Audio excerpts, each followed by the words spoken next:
It's one thing for spirits to possess a creepy old photograph, but a high-performance automobile?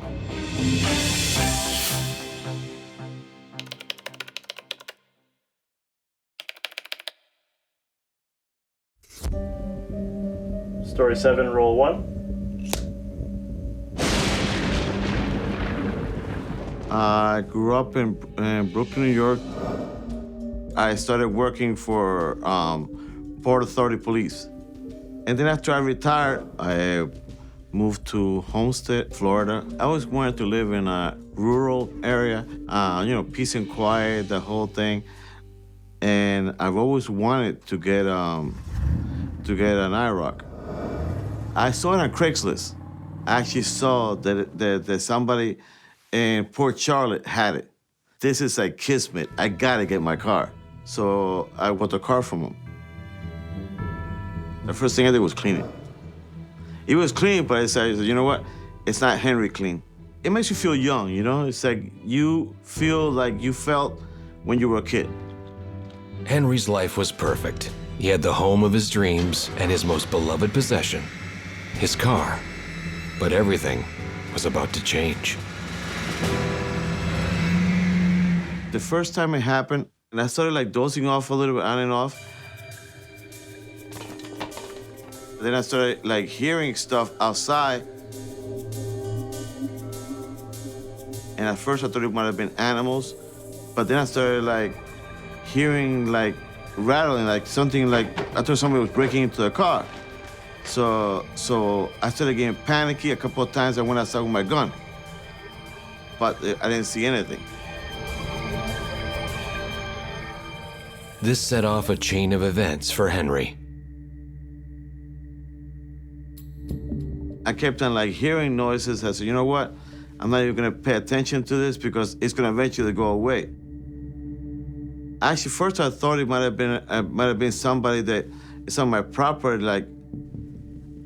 But then I said it can't be because there is this a large separation between each property. So it's like it's no way anybody could get into my property. So that started making me more worried.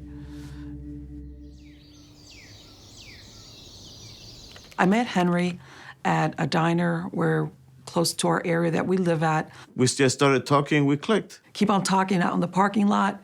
3 hours later, we're still talking, and it took off from there. I took her to my house and I showed it to her. I was like really proud of my car. And I showed it to her and she liked it because when she was young, she had a Camaro too, a white one.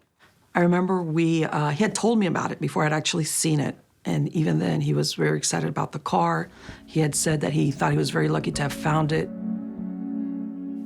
He would always leave really, really early in the morning to the gym, like 6 a.m.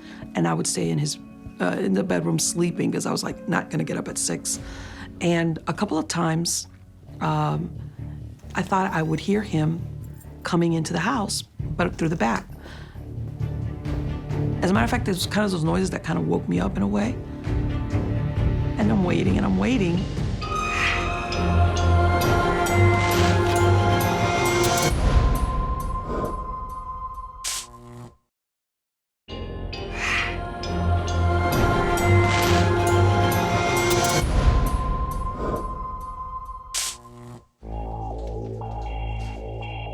Henry Pelliser had been experiencing mysterious incidents in his home, but had not yet shared them with his new girlfriend.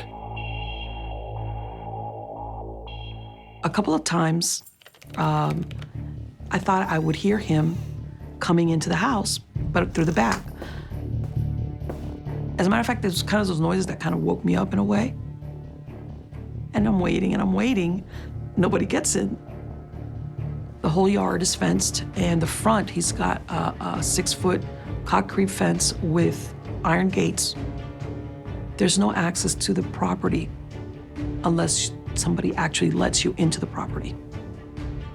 The second time, that happened, about a week later, that's when I said, okay, this is really unusual. I was embarrassed to tell her that I heard it before too.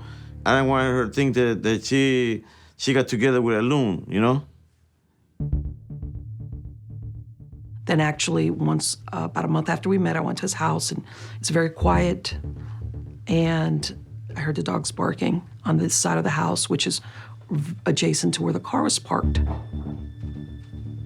And I look and, you know, like when you just woke up and you're like, I'm looking and looking around, I don't see anything.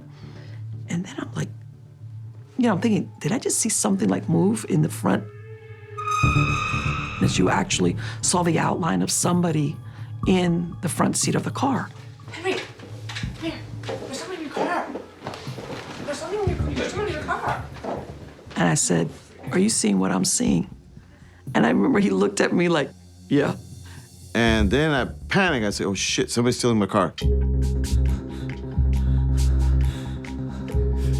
So I started getting panicky.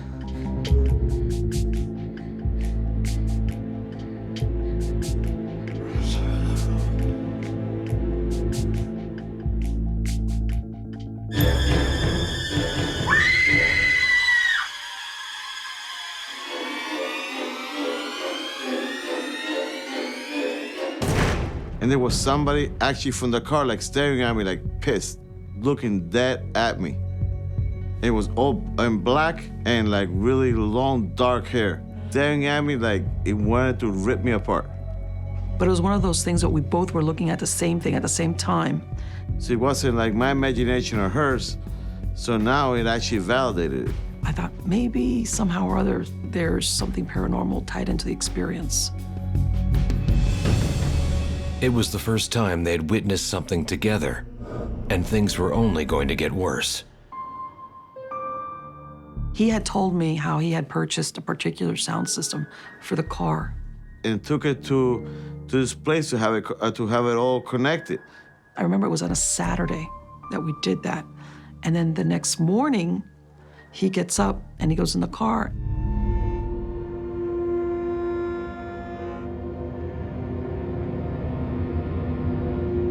The wires were ripped out of the car. And we said, okay, let's take it back. Let's take it back to this place. And my mechanic, or the guy that I took it to, when he was connecting it, he told me that he felt like it was somebody behind him. And he would talk, you know, like yell at the guy, thinking it was one of his guys, you know, to get away. And he would look, he told me that he would look back, was nobody there. And he would like feel like somebody pushing him. And then after that, he has fixed it. He told us, Henry, you're on your own. There's something weird about this car.